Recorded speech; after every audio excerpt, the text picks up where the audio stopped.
12 अक्टूबर 2024 रात 9 बजे बैंड्रा ईस्ट मुंबई। गली मोहल्ले में धूम मची हुई थी क्योंकि देवी दुर्गा की विसर्जन यात्रा वहां से गुजर रही थी। भीड़ के नाच गाने की मस्ती के बीच पटाखों का शोर लगातार आसमान में गूंज रहा था।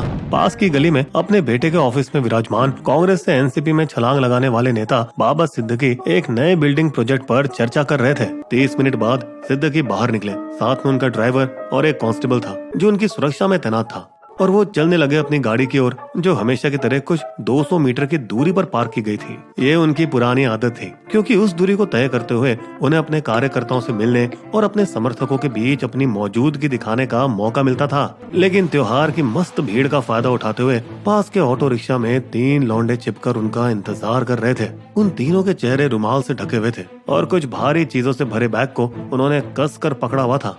फूटते पटाखे, त्योहारों की भीड़ और सिर्फ एक कांस्टेबल की सुरक्षा, इसी सही मौके का फायदा उठाते हुए वे बाहर निकल पड़े। जैसे ही सिद्दीकी अपनी गाड़ी तक पहुंचकर दरवाजा खोलने ही वाले थे कि वो तीनों अजनबी लौंडे जो अब सिद्दीकी से बस कुछ ही कदमों की दूरी पर पहुंच चुके थे और वे तुरंत काम पर लग गए। एक ने पेपर स्प्रे निकाला सिद्दीकी को चौंकाने के लिए, लेकिन उसी वक्त उसका एक साथी घबरा गया। उसने फौरन 9mm तुर्की पिस्तौल निकाली और बिना सोचे समझे सिद्दीकी पर 6 गोलियां दाग दी। 4 गोलियां निशाने से चूक गई, 3 गाड़ी पर लगी और एक गोली पास खड़े एक आदमी के पैरों में जा लगी। लेकिन बची 2 गोलियां बिल्कुल निशाने पर लगी, सिद्दीकी के सीने को फाड़ते हुई। जाने माने राजनेता जमीन पर गिरे पड़े थे बड़बड़ाते हुए, मुझे गोली लगी है, अब मैं नहीं बचूंगा, मैं मर जाऊंगा। साथ ही उनकी सुरक्षा में तैनात कांस्टेबल जो उन्हें बचाने के लिए वहाँ था इस पूरे हंगामे से दंग रह गया। लेकिन इससे पहले कोई कुछ कदम उठाता वो पहले वाले लड़के ने कांस्टेबल की आंखों में पेपर स्प्रे छिड़क दिया जिससे वो तड़पते हुए दर्द में चिल्लाने लगा। और पटाखों की आवाजों के बीच जो गोलीबारी की आवाज को पूरी तरह से ढक चुकी थी, इसका फायदा उठाकर तीनों शूटर भीड़ में घुल मिल गए। जबकि लोग त्योहार की धूमधाम में खोए हुए थे इस घटना से बिल्कुल अनजान। एक तरफ जहां उसका ड्राइवर सिद्दीकी को संभाल रहा था, वहीं दूसरी ओर उसका बौखलाया हुआ कांस्टेबल खुद को संभालते हुए नजदीकी पुलिस थाने को खबर कर रहा था। कंट्रोल रूम, 3 हमलावर, बाबा सिद्दीकी को गोली लगी है। कुछ मिनटों में ही सही पास के थानों से 10 पुलिसकर्मी मौके पर पहुंच गए। हालांकि इस समय तक अपराधी अपने कपड़े बदल चुके थे और काफी दूर भाग निकले थे।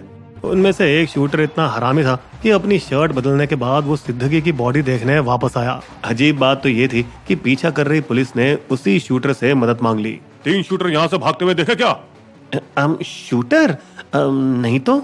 लेकिन फिर दूसरे शख्स ने मदद की। हाँ सर, किसी मोबाइल चोर को बच्चों के पार्क की ओर भागते हुए देखा था, वहाँ उस तरफ। पार्क के अंधेरे में पुलिस ने शूटर को कटीले तारों की दीवार लांघने की कोशिश करते हुए देखा और उसे तुरंत पकड़ लिया। भागता कहाँ है साले? एक और जो झाड़ियों में छिपा हुआ था, एक डरपोक लौंडा, उसने अपनी बंदूक फेंककर खुद ही अपने आप को पुलिस के हवाले कर दिया। पुलिस ने उसकी बंदूकें जब्त कर ली और घटना स्थल के पास एक काले बैग से एक और पिस्तौल और 2 आधार कार्ड बरामद किए जिनमें तस्वीर एक ही थी लेकिन नाम अलग थे।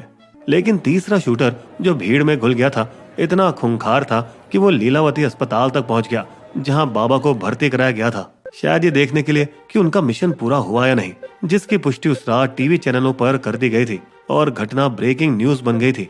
मतलब पहले सलमान खान पर फायरिंग और अब ये, जिसने मुंबई वासियों को 80 और 90 के दशक वाले गैंग वॉरों की याद दिला दी जो इसी तरह अक्सर हुआ करते थे। ये घटना मुंबई पुलिस के भौकाल पर गहरी चोट थी और सिद्दीकी की प्रोफाइल देखते हुए मुंबई पुलिस और क्राइम ब्रांच ने 15 टीमें बनाई और दोनों शूटरों से जमकर पूछताछ की, जिससे पता चला कि वो मुंबई के बाहर से आए थे, हरियाणा, यूपी। इसके अलावा तीसरे फरार शूटर का भी पर्दाफाश हुआ जो यूपी का रहने वाला था और अक्सर इंस्टाग्राम पर गैंगस्टर बनने की पोस्ट डालता रहता था। यार तेरा गैंगस्टर है जानी, शरीफ तो बाप है, हम नहीं। लेकिन अगले ही दिन एक वायरल सोशल मीडिया पोस्ट में एक शुभम उर्फ शुभू लोंकर ने खुलेआम जिम्मेदारी ली, जो भी सलमान और दाऊद से रिश्ता रखेगा हम उसे खत्म कर देंगे। जो सलमान और दाऊद का दोस्त है उन्हें अपना हिसाब चुकता करना होगा। ये सीधा सीधा इशारा था सिद्दीकी के बॉलीवुड के भाई के साथ बेहद अच्छे संबंधों का। पर सलमान खान से आजकल पंगा कौन ले रहा है? जाहिर तौर पर बदनाम लॉरेंस बिश्नोई गैंग। इस साल अप्रैल में सलमान के गैलेक्सी अपार्टमेंट पर धमकी वाली फायरिंग के बाद सिद्दीकी की हत्या, जो कि एक और खतरनाक संदेश देती है, जो है मुंबई के ऊपर अपनी गैंगस्टर वाली सत्ता स्थापित करने की कोशिश। और शायद ये सलमान फायरिंग केस में पुलिस कस्टडी में उनके शूटरों की आत्महत्या का बदला लेना भी हो। थोड़ा रुक जाइए, यहाँ गौर फरमाइए। सलमान वाले मामले में जहां लॉरेंस के कजिन अनमोल बिश्नोई ने सीधे जिम्मेदारी ली थी, वहीं इस बार किसी मामूली मोहरे ने इसकी जिम्मेदारी ली है, जबकि बिश्नोई का मुख्य नेतृत्व चुप रहा। क्या ये रणनीति बदले का इशारा है? क्या पकड़ा होगा? क्या ये बिश्नोई का काम था या किसी और का? ये हमला कैसे प्लान किया गया? सिद्दीकी कौन था और वो जरूरी क्यों है? पर दोस्तों, पहले सब्सक्राइब कर लीजिए और बेल आइकन थोड़ा दबा दीजिए, फिर आराम से बैठकर पूरा वीडियो देखिए, सारे सवालों के जवाब मिल जाएंगे। चलिए, 1964 तो कई लोगों की तरह 5 साल के जियाउद्दीन उर्फ बाबा सिद्दीकी और उनका परिवार भी पटना से मुंबई आए थे। अपनी जिंदगी के शुरुआती दिनों में कॉलेज में सिद्दीकी कांग्रेस की छात्र शाखा NSUI में सक्रिय रूप से शामिल हो गए थे। शुरुआत से उन्हें दिलदार और नरम दिल का माना जाता था, जो रमजान के महीने में लोगों को राशन बांटते थे। हालांकि बाबा की जिंदगी तब बदली जब कांग्रेस के सांसद सुनील दत्त ने 1980 के दशक में उनके समाज सेवा के काम से प्रभावित होकर उन्हें अपनी छत्र छाया में ले लिया, जिससे उन्हें मुंबई के दिग्गज कांग्रेस नेताओं के साथ संपर्क बनाने में मदद मिली। उन्होंने बैंड्रा जैसे पॉश इलाकों पर शान से राज किया, पहले BMC कॉर्पोरेटर के रूप में और फिर 3 बार लगातार बैंड्रा पश्चिम के विधायक के रूप में। लेकिन उनके आर्थिक हालातों में 4 चांद तो तब लगे जब वो महाराष्ट्र की हाउसिंग डेवलपमेंट अथॉरिटी महाडा के अध्यक्ष बने और HDIL के वधावन भाई, जो जेल में कैद हैं, उनसे करीबी रिश्ते बनाए, जिन्होंने कई स्लम रिहैब प्रोजेक्ट्स में बाबा से मदद ली, जो कि बहुतों को रिश्वतखोरी लगता था। ये भी सुनने में आता है कि बाबा अपने बैंड्रा क्षेत्र में सभी रियल एस्टेट प्रोजेक्ट्स पर पैनी नजर रखते थे और बिना उनकी मंजूरी के कुछ भी नहीं बन सकता था। जैसे एक ऑक्यूपेंसी सर्टिफिकेट प्राप्त करना होता है, कहा जाता है ये उनकी सहमति के बिना बिल्कुल असंभव था। कुछ साल पहले बाबा ने अपनी खुद की रियल एस्टेट फर्म भी शुरू की, जो कि 15,000 करोड़ रुपए यानी 2 अरब डॉलर की कीमत तक पहुंच गई। दिलदार बाबा अपनी शानदार इफ्तार महफिलों के लिए भी जाने जाते थे, जिनमें बॉलीवुड के कई A-लिस्टेड सितारे आते रहते थे, जिनसे उनकी लोकप्रियता और बढ़ी। क्या आपको पिछले दशक शाहरुख और सलमान के बीच चल रहे 5 साल का कोल्ड वॉर याद है? वो ऐसी ही कोई पार्टी थी जहां बाबा की ही जादुई शक्तियों के कारण करण अर्जुन भाइयों ने एक दूसरे को गले लगाया और रिश्तों की खटास को खत्म किया। इसके बाद बाबा ने सुनील दत्त के प्यार को भी सज्जनता से लौटाते हुए उनके बेटे संजू बाबा के आर्म्स एक्ट से जुड़े सभी कानूनी झमेलों में हर कदम पर उनका सहारा बने और सलमान के खिलाफ कथित हिट एंड रन केस के बाद भी उन्होंने उसका साथ दिया, क्योंकि रिपोर्ट्स के अनुसार बाबा पहले व्यक्ति थे जिन्होंने सलमान को शरण दी और साथ ही कानूनी मदद भी दी। तो क्या सिद्दीकी की बॉलीवुड और भाई के साथ दोस्ती उन्हें भारी पड़ी, जिससे वो बिश्नोई का आसान निशाना बन गए? आइए देखते हैं। जैसे मुंबई पुलिस शुभम लोंकर को अपने अपराधी रिकॉर्ड्स में तलाशने लगी, जिसने सोशल मीडिया पर पोस्ट किया था, उन्हें ये जानकर खुशी हुई कि लोंकर जनवरी से पहले से जेल में बंद था, अवैध हथियार रखने और सलमान शूटिंग मामले में।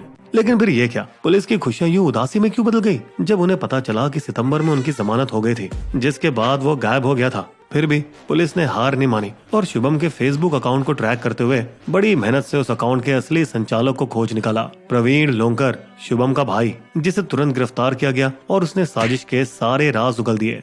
वो साजिश जो जून में पुणे के एक रद्दी खाने में बनाई गई थी, जहाँ प्रवीण ने 3 नौसिखे शूटरों को निर्देश दिए, ये खर्चे के लिए 50,000 और 60,000 बाइक खरीदने के, और उन्हें बाबा सिद्दीकी और उनके बेटे जिशान की तस्वीरें दिखाई।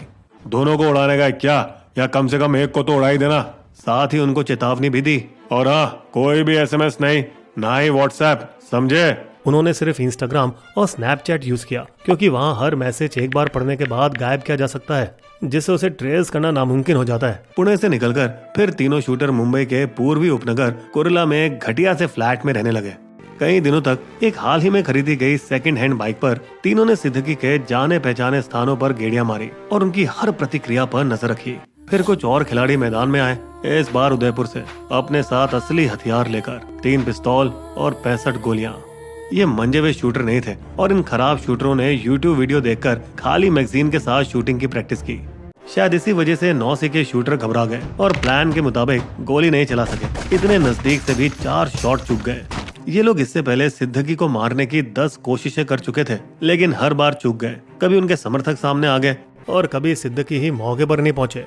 मगर 11वीं बार वो त्योहार के शोर शराबे और सिद्दीकी के इर्द गिर्द कम लोग होने के कारण कामयाब हो गए। पूछताछ और खुफिया जानकारी से पुलिस ने जयपुर के बंदूक धावकों को उनके नवी मुंबई ठिकाने से गिरफ्तार कर लिया, जिससे और भी काले रहस्यों का खुलासा हुआ। उन्होंने बताया कि वो एक लोकल नितिन सप्रे के डोंबिवली गैंग से जुड़े थे, जिन्हें मिशन पहले दिया गया था, लेकिन वो इससे डर गए थे। ए भाई, बहुत बड़ा आदमी सिद्दीकी, खतरनाक काम है बॉस, हमसे नहीं होगा, जाओ।